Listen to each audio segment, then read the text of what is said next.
cuba pergi dekat gold lah. Okay. Sebelum tu minta cikgu share kot minggu depan punya news yang perlu perhatian ataupun... Okay. Ya, saya dah share screen ni, Bun. Okay, dah. Okay. Sebab dia dah keluar dekat sini. Patutlah. Okay, so semua. Okay, so macam biasa sebelum kita start, okay, kita always start dengan apa yang akan berlaku dekat market. Okay, so it will be a good idea untuk kita just tengok apa yang akan berlaku. So kalau kita tengok kat sini, Isnin dengan Selasa tak ada apa-apa news yang high impact. Okay, so logically kita boleh expect lah market akan quiet. Okay, Wednesday kita ada Canadian dollar. This will be a very interesting impact ataupun interesting news untuk Canadian dollar sebab dia melibatkan orang kata bank negara dia, Bank of Canada punya statement. Okay, dan termasuk juga dia punya interest rate. Tapi interest rate saya rasa takkan ada apa-apa changes, tapi statement ni yang akan menggegarkan ataupun membuat market volatile. Okay, so itu sama ada Canadian dollar akan kuat ataupun lemah, bergantung pada sama ada dia orang bercakap hawkish ataupun dovish. So ini dua perkataan saya rasa trader-trader dah biasa dengar. Okay, jadi saya tak pergi in detail. Okay, hari Khamis then kita ada European Bank ataupun ECB, dia akan keluarkan dia punya statement pula.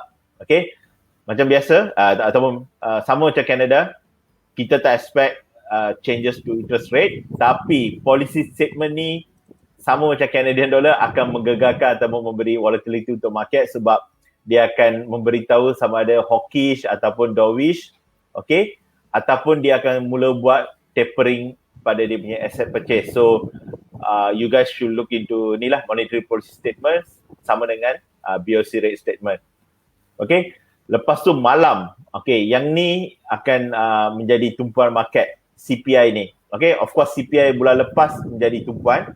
Okay, tapi sekarang ni bulan ni akan menjadi memberi tumpuan yang lebih lagi sebab last week NFP dah keluar. Kita dah nampak NFP ada memberi impact sedikit hari Jumaat. Okay, dengan apa? Cuma ada miss expectation by a small margin, tapi dia memberi impact kepada market. So sekarang ni consumer price index, okay, ini yang saya berkait rapat dengan inflasi dan berkait rapat dengan interest rate. Jadi ini yang akan menjadi tumpuan market. Lagi-lagi dia punya forecast dengan previous ni, dia punya jurat dia agak jauh sedikit ataupun beza dia agak ni. Dan tambah lagi sama ada Federal Reserve akan orang kata membuat sesuatu. Jadi data CPI ni akan menjadi tumpuan market.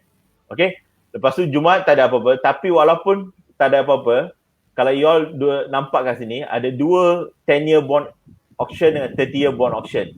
Dia akan memberi medium impact. So yang ni mungkin kita boleh tengok kalau ada soalan apa, tapi bond auction dia bergantung pada apa yang market fikirkan pasal apa orang kata dia punya receptiveness towards this bond market, dia punya price ataupun indirectly dia punya yield, okay, akan juga impact market dia, especially 10-year yield.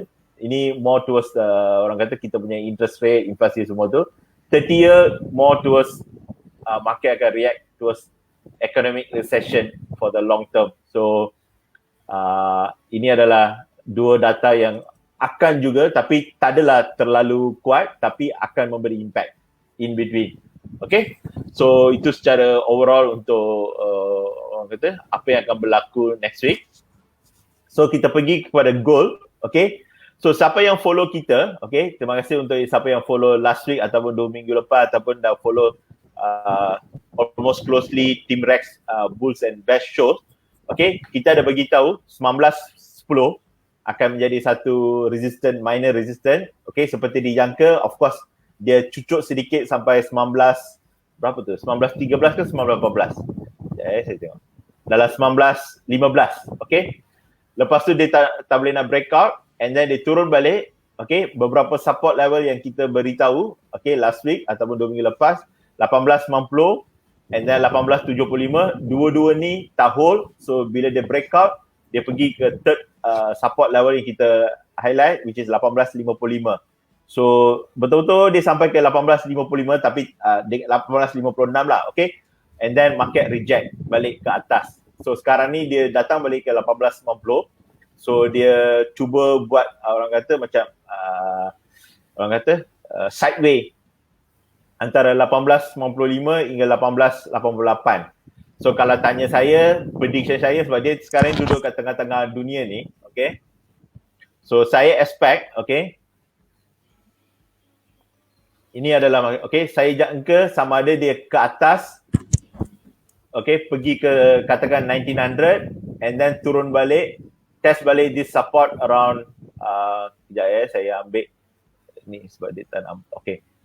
Test around dekat 1875 and then baru dia naik ke atas untuk pergi ke 1920, 1925. Ini adalah satu resistance yang masih hold yang you also kena ni sebab ini adalah kalau siapa nak short swing sell 1925, 1930 adalah zone yang cantik untuk short swing sell. Okay, so itu adalah zone yang siapa yang target nak sell. Tapi kalau siapa yang target nak buy sama ada 1875 ataupun dia boleh turun lagi, break this trend line and then turun lagi sekali sampai ke 1860 atau 1855, then cuba naik ke atas. Okay, so ini adalah second scenario lah. Maknanya kita jangka, sekejap saya line ni, okay, satu warna hijau, that will be a scenario pertama. Scenario kedua mungkin yang ni.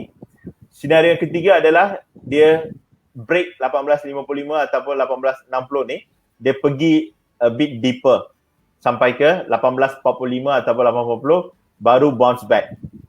Okay, so ini adalah untuk deeper pullback punya scenario. Okay, tapi saya jangka sama ada warna hijau ataupun merah, tapi saya more towards warna hijau lah.